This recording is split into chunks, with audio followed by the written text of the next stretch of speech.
हमारे साथ में इस समय deputy CM doctor Dinesh Sharma ji हैं, सीधे उनसे बात करेंगे। सर, जो फैसला, जो ऐलान किया आज प्रधानमंत्री जी ने गुरु पर्व के अवसर पर, क्या कहेंगे? देखिए, माननीय प्रधानमंत्री जी एक संवेदनशील और राष्ट्र हित में काम करने वाले प्रणेता के तौर पे राष्ट्र नेता हैं। और जिस प्रकार से वो किसानों का और कृषि पर आधारित जो बजट लाए थे, और जितनी भी आप केंद्र सरकार की पिछले जब से वो आए हैं तब से सरकार की नीतियाँ 7 वर्षों की आप देखें तो कृषि और किसान पर आधारित नीतियों का प्रतिपादन केंद्र सरकार कर रही है। और यही हाल उत्तर प्रदेश का है। कुछ छद्म आरोपों को लगाकर कुछ विपक्षी दलों ने अच्छी चीज़ों को दुष्प्रचारित करने का काम किया।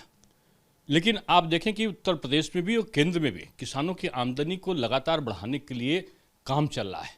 ये कृषि कानून वापस लिया है प्रधानमंत्री जी ने, लेकिन अपनी नीति और नियति जो किसानों की सेवा करने के लिए, जो किसानों की आय को बढ़ाने के लिए है, उसको वापस नहीं लिया है। वो नीति और नियत और मजबूत हुई है और बढ़ के अब किसानों का के हित के लिए केंद्र सरकार और प्रदेश सरकार और अधिक काम करेगी। सर, एक सवाल ये कि विपक्षी दल कह रहे हैं ये फैसला जो है ये चुनाव को देखते हुए है, क्या कहेंगे इसे, किसान हित का फैसला या चुनावी हित का फैसला? देखिए, विपक्ष हर चीज़ को चुनावी दृष्टि से देखती है और दृष्टि से जो उसकी वो है उसमें विभिन्न प्रकार के रूप भी धारण कर लेती है।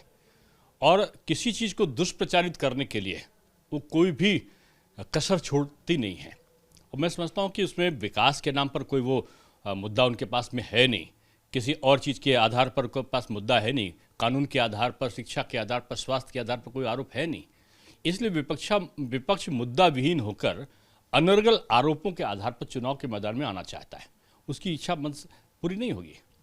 बहुत बहुत शुक्रिया बात करने के लिए। तो साफ कहना है डिप्टी सीएम का कि जो फैसला सरकार ने लिया है, जो ऐलान किया प्रधानमंत्री ने, वो किसान हित को देखकर है और विपक्षियों के पास अब कोई मुद्दा नहीं है, इसलिए वो इस तरह के आरोप लगा रहे हैं।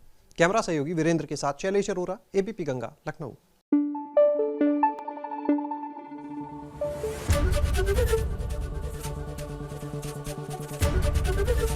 एबीपी गंगा, खबर आपकी, जुबान आपकी।